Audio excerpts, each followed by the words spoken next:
If you're loving the Bible Brief, will you take just a moment to leave us a review on Apple Podcasts or Spotify? We're having hundreds of people every week try out the show, and we want you to help even more discover the Bible Brief. Potential listeners depend upon your reviews to learn why they should listen. So will you do us a favor? Leave us a review on Apple Podcasts or on Spotify. Join the cause to help the world learn the life-changing story and message of the Bible.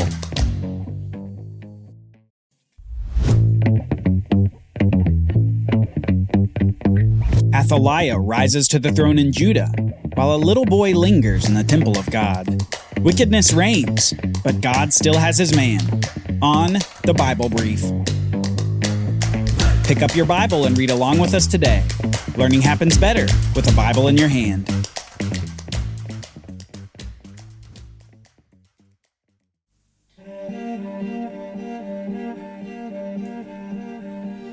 Athaliah bided her time.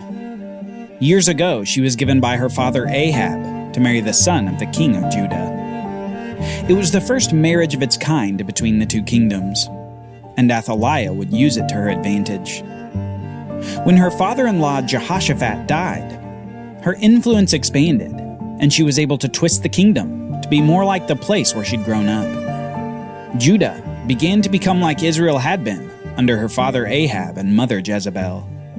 Athaliah was instrumental in turning Judah to the Baals and Asherah. Her husband was twisted by Athaliah's counsel, and he even folded under the desire to accumulate power. Upon ascending the throne, he wasn't content to be king with brothers who might rebel, so he killed all his brothers so that none might challenge him. He was a bad man and a bad king, made worse by the slithering tongue of Athaliah. Yet for God's part, his promises in the Davidic covenant superseded his desire to judge this wicked king.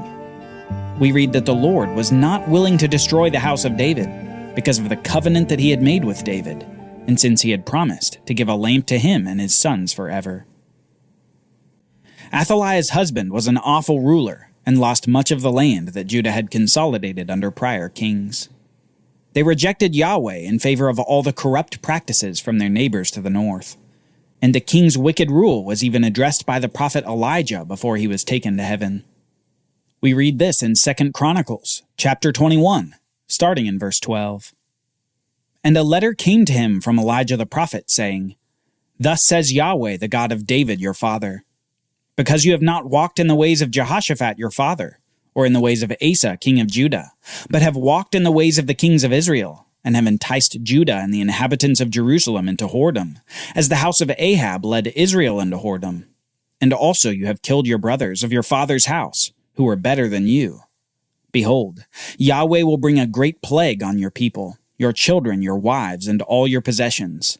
And you yourself will have a severe sickness with a disease of your bowels, until your bowels come out because of the disease, day by day. And the Lord stirred up against the king the anger of the Philistines and of the Arabians who were near the Ethiopians. And they came up against Judah and invaded it and carried away all the possessions that they found that belonged to the king's house, and also his sons and his wives, so that no son was left to him except his youngest. And after all this, the Lord struck him in his bowels with an incurable disease. In the course of time, at the end of 2 years, his bowels came out because of the disease, and he died in great agony. His people made no fire in his honor, like the fires made for his fathers. He was 32 years old when he began to reign, and he reigned 8 years in Jerusalem. And he departed with no one's regret. They buried him in the city of David, but not in the tombs of the kings. Athaliah's husband, Jehoram, dies in disgrace, with a grave of little honor compared to the kings that came before him. No one would miss him, and no one would mourn him. His wicked rule would pass with agony, followed by a whimper. Now, after her husband's death, Athaliah became the queen mother. She still enjoyed royal status, though instead of her husband being king, it was her only remaining male child. Athaliah continued to use her influence over her son to continue the rebellious direction of the kingdom of Judah. Through her influence and other bad counselors, her son even allied himself with the king of Israel in battle against Syria. A battle that would end in the death of both kings. When Athaliah's son came to visit the injured king of Israel, they were both assassinated by Jehu, the usurper who would become the next king over Israel. Both kings of both kingdoms assassinated in the same day, creating opportunity for the rise of new leadership in the kingdoms. Jehu took over Israel, but down in Judah, wickedness bubbled up to brutality. Athaliah took her opportunity.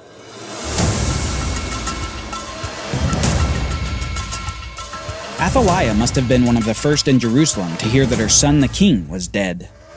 Perhaps the bearers of the news wanted to ensure that the mother did not find out through hearsay, so they came to her first with the grave news. It seems, however, that rather than mourning, she lashed out. She would shed royal blood that day, and lots of it. Whether by her own hand or by the hand of a loyal subject, we don't know, but Athaliah immediately went on a spree, killing all of the royal family. The people with whom she had held court for her entire adult life became the victims of her murderous lust for power. She became the grandmother who killed her own grandchildren, killing any and all with a potential claim on the throne of Judah. And through this killing, the queen rose. She rose to not merely queen, but a reigning queen, the single ruler of the nation with no king to answer to. More than that, she severed the Davidic rule over the nation. David was now without a king on the throne, and God's covenant looked like it might fail. Athaliah was no offspring of David's. No, she was the granddaughter of Omri, the daughter of Ahab, now queen over Judah. Little did the queen know that she'd forgotten someone. A little baby boy hidden away from the bloodshed. First he was hidden in a bedroom with his nurse, then moved into the temple of God to be hidden by the priests.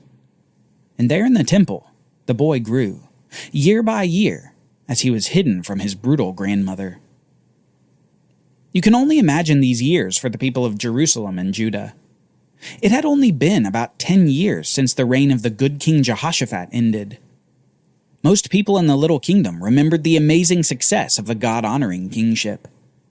Thanks to being trained in the law of Moses by the order of Jehoshaphat, they understood that the kingship was reserved to the tribe of Judah. Everyone knew that Athaliah's rule was illegitimate, and yet fear surely was what kept them in line for those years. Yet God was working. He had not forgotten his promise to the house of David, even if David's rule had been interrupted. As the infant in the temple grew into a little boy, the priests finally decided that it was time to act. Athaliah's devious reign would come crashing down around her, and one priest in particular would make it all happen. Jehoiada, the tutor of the boy, who would be king. We read this in 2 Kings, chapter 11. In the 7th year, Jehoiada sent and brought the captains of the guards, and had them come to the house of the Lord. And he made a covenant with them, and put them under oath in the house of the Lord, and showed them the young boy. And he commanded them, "This is the thing that you shall do. 1/3 of you, those who come off duty on the Sabbath and guard the king's house, shall guard the palace. And the 2 divisions of you, which come on duty in force on the Sabbath, and guard the house of the Lord on behalf of the king, shall surround the king, each with his weapons in his hand. And whoever approaches the ranks is to be put to death. Be with the king when he goes out, and when he comes in." The captains did according to all that Jehoiada the priest commanded. And they each brought his men who were to go off duty on the Sabbath, and those who were to come on duty on the Sabbath, and came to Jehoiada the priest. And the priest gave to the captains the spears and the shields that had been King David's, which were in the house of the Lord. And the guards stood, every man with his weapons in his hand, from the south side of the house to the north side of the house, around the altar and the house on behalf of the king. Jehoiada is planning to retake the throne for the house of David. This courageous priest will put an end to Athaliah. He commands the guards over the temple to arm themselves in order to bring the young king out of the temple to be crowned king before the people. They're going to do a surprise anointing so that Athaliah will not have opportunity to act in opposition. Just as she surprised her own grandchildren with death, so she would be surprised by her lost grandchild, portending her own death. Jehoiada launched his plan, and the guards did as instructed. We read, "Then Jehoiada brought out the king's son from the temple, and put the crown on him, and gave him the testimony. And they proclaimed him king and anointed him. And they clapped their hands and said, 'Long live the king!' When Athaliah heard the noise of the guard and of the people, she went into the house of the Lord to the people. And when she looked, there was the king standing by the pillar according to the custom, and the captains and the trumpeters beside the king, and all the people of the land rejoicing and blowing trumpets. And Athaliah tore her clothes and cried, 'Treason! Treason!' Then Jehoiada the priest commanded the captains who were set over the army, 'Bring her out between the ranks, and put to death with the sword anyone who follows her.' So they laid hands on her, and she went through the horses' entrance to the king's house, and there she was put to death." The queen of Judah was bested by a faithful priest of Yahweh who had courage enough to depose this wicked woman from her ill-gained throne. Instead, he instills the young Joash as king, and at just 7 years old, this young boy begins his reign over the kingdom of Judah as the surviving member of the house of David. God worked through Jehoiada to preserve David's king, and God finally brought an end to the house of Omri, a wickedness that spread rapidly before being snuffed out with little resistance. Now, with 7-year-old King Joash, Jehoiada had a choice to make. As the boy's tutor, he was the one with the most influence over the new king, and he could help the king rule righteously, or he could be like the evil advisors before him. Thankfully, as a faithful priest, he chooses the former, righteous path.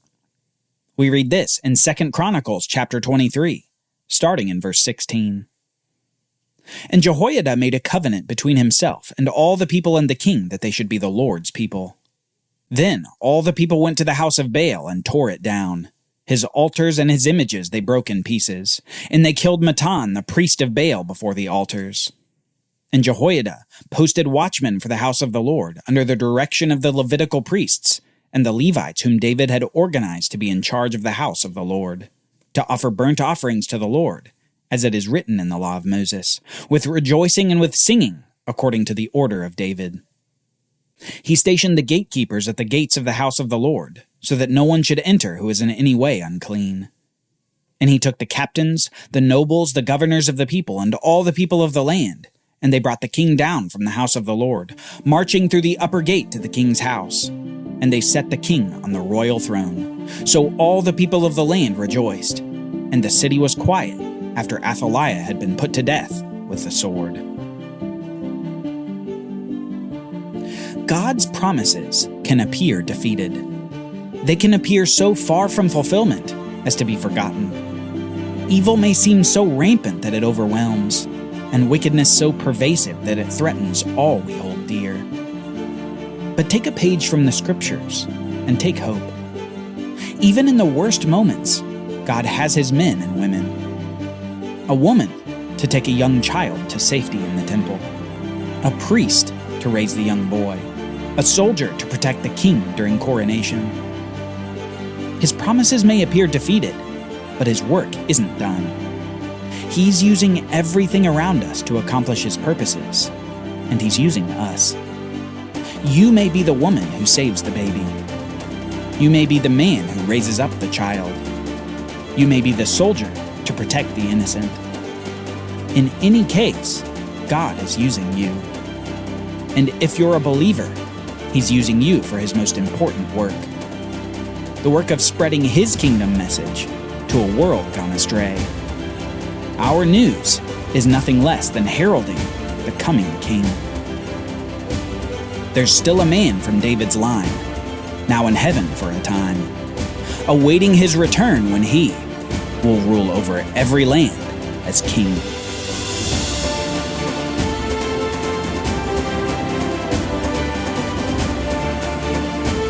Join us next time as we go back to Israel and a new power rises in the Middle East.